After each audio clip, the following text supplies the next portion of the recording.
بسم اللہ الرحمن الرحیم۔ کہہ دیجئے کون آسمان اور زمین سے تمہیں رزق دیتا ہے، یا وہ کون ہے جو سماعت اور بینائی کی قوتوں کا مالک ہے، اور کون ہے جو مردہ سے زندہ کو اور زندہ سے مردہ کو نکالتا ہے، اور کون ہے جو کائنات کا انتظام چلا رہا ہے۔ وہ بول اٹھیں گے کہ اللہ۔ پھر پوچھئے کہ تم اس سے ڈرتے کیوں نہیں؟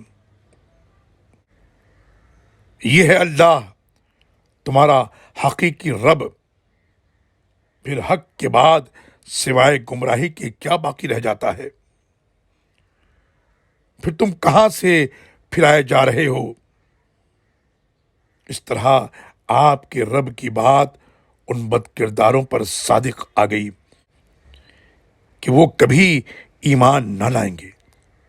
سورہ یونس آیت نمبر 31، 32 اور 33۔